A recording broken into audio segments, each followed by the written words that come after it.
Welcome to the Stripologize Block of the Month, where we take a traditionally pieced quilt block, stripologize it using our Stripology Rulers and the Master Your Stripology Rulers book. This is block 4, so make sure you download and print your sheet. That is free, found on our website. You will have a line drawing of the block right here that you can play with coloring however you want.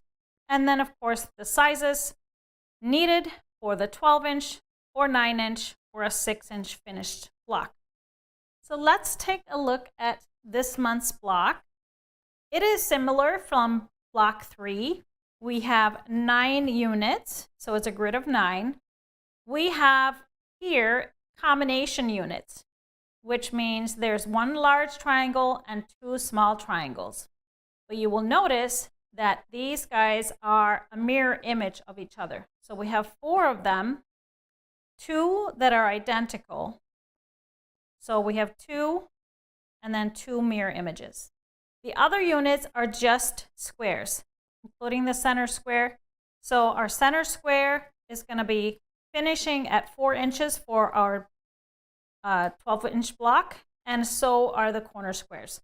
So I started with that simple cutting a 4.5-inch square, so I needed 4 of my background, and then a 4.5-inch square for the middle as well. So that was first. For our combination units, you will find that technique in our book on page 10. So you will see that it's the same page where we have the quarter square triangles.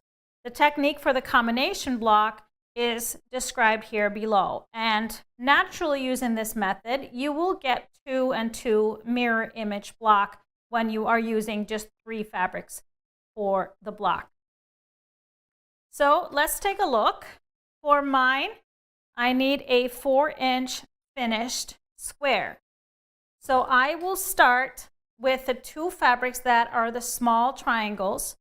Those 2 need to be 1.5 inches larger than the finished size of the unit. So I need a 4-inch finished.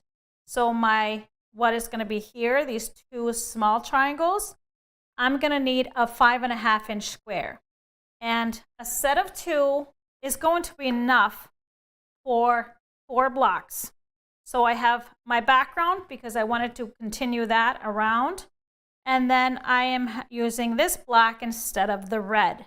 So these are going to be my 2 for the 2 small triangles.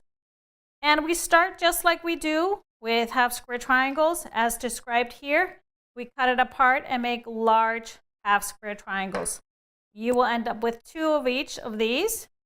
So then to finish the combination unit, the second triangle that is going to make that large one, those squares need to be cut 1 inch larger than the finished size.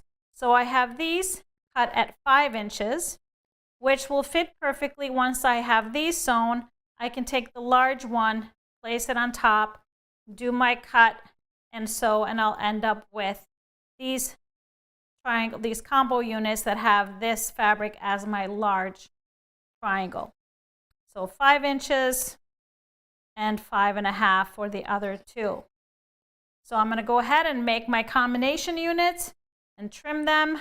For this block, I am going to be using my Stripology squared mini ruler.